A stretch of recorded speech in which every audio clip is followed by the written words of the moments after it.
Hi there, welcome to this week's Ask Amy. You guys remember last time I told you a story about my elbow and trying to get in to be seen to get that taken care of. You'll remember I was really frustrated by the nature of the phone call and how that went, and the fact that the person on the other end of the line did not really seem to be listening to me. And if you want a recap of that, go back to listen to the last week's video. But here's what happened. This is kind of part two, if you will. She actually redeemed herself. She actually called me and said, hey, we've had an opening come open sooner. Would you like to come in? I said, oh, absolutely. I will be there. So I went for the earlier appointment. And when I got there, she greeted me with a clipboard. You guys know how I feel about that. And this clipboard had 9 pages plus the HIPAA information. Okay, so I'm filling out 9 pages of paperwork. I made note of this. I probably should have taken pictures, but I made note of this. 3 of the pages asked for the same contact information. In other words, address, contact, phone number, and so on.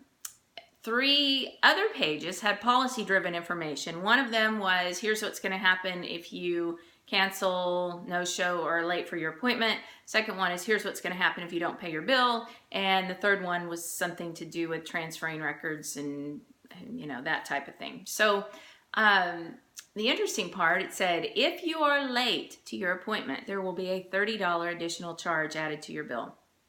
Okay, that's interesting. So make note of that. And, then it went on to talk about what would happen if I didn't pay my bill and all of these wonderful things, that I was greeted with as a new patient, which was just great.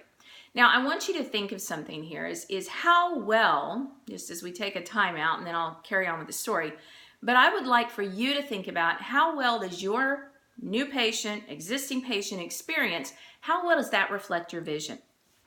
Okay, do you think that the doctor's vision is for patients to come in and be greeted with a clipboard with no relationship and be made to feel like, I'm pretty fortunate to be here because we have all these rules and regulations and by golly, you better follow them.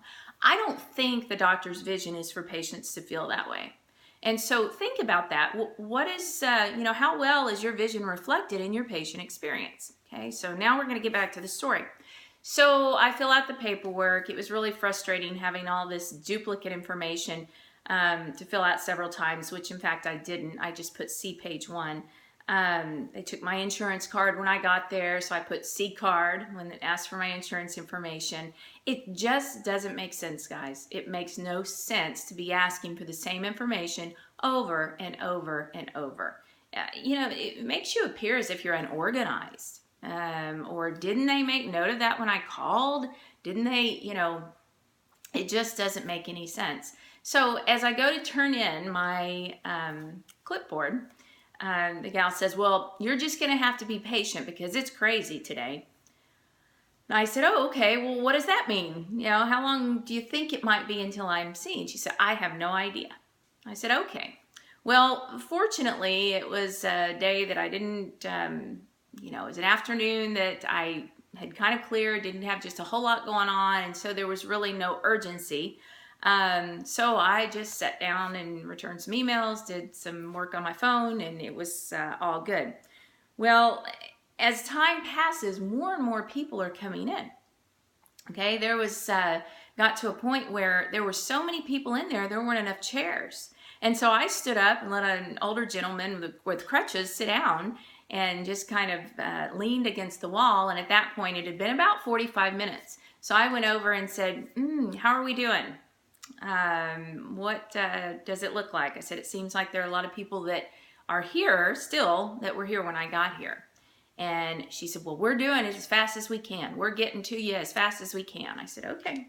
And so I went and sat down. Well, from that point forward, she didn't make eye contact with me or anyone else. In fact, I promise you, she would pick up the phone when she sensed somebody was coming up to the front desk just to appear busy. No kidding. I'm just not even joking. I'm sure it was a very awkward situation for her to be sitting at the front desk and having to be the buffer between the angry people in the reception area and what's going on in the back. And so at that point, she didn't make any more eye contact. 2 hours later, guys, 2 hours, I sat in the reception area before I decided, that's enough. Yeah, I don't have anywhere I have to be, but this is ridiculous. So I had remembered, as I looked at that new patient paperwork, there was a note on that policy sheet about appointments that said if you are late, there will be a $30 charge added to your bill. So I went up to the gal and I said, I'm going to leave, okay, because I've been here 2 hours and I just don't really have time to wait any longer. And I said, I noticed there was something on your policy sheet that said that if a patient is late, they're charged $30. I said, what happens if you guys run late? I'm so mean. And so she just kind of, and she looked at the guy next to her, this fella at the front desk, who actually was pretty, on the ball. And he says, ma'am, I am so sorry. You're right. That isn't the right thing. And, I hate that you had to wait for so long. And I promise you that if you want to come in Friday morning in our other location, that we'll get you in first thing. Well, I thought, that sounds pretty good.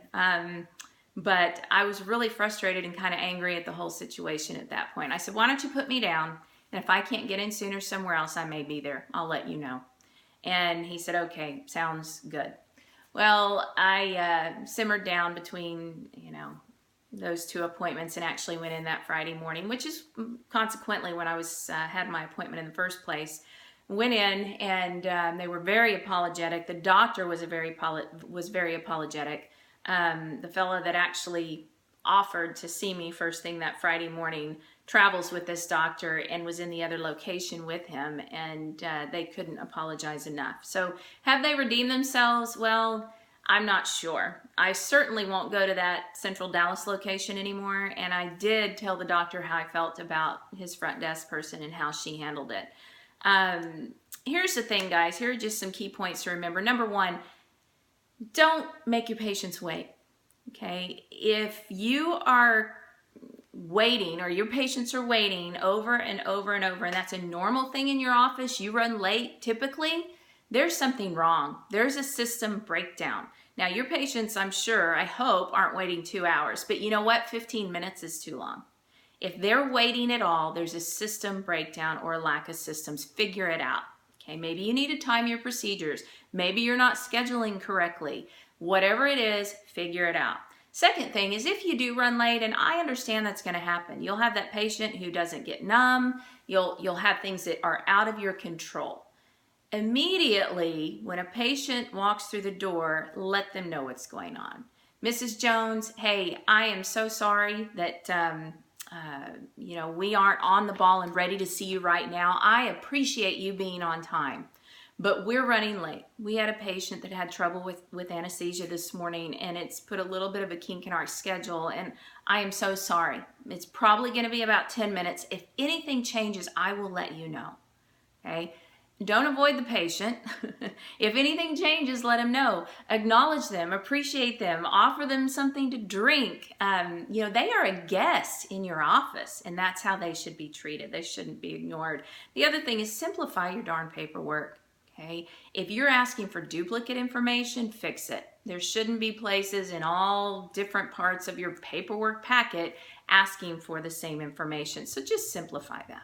Okay, so I hope this was helpful. Again, I want you to put yourself in patient's shoes. I want you to be aware as you are a patient, as you are a consumer, how well do you think as you go into different establishments or as a patient, how well do you think that your experience reflects their vision? Do you think it's what they intend?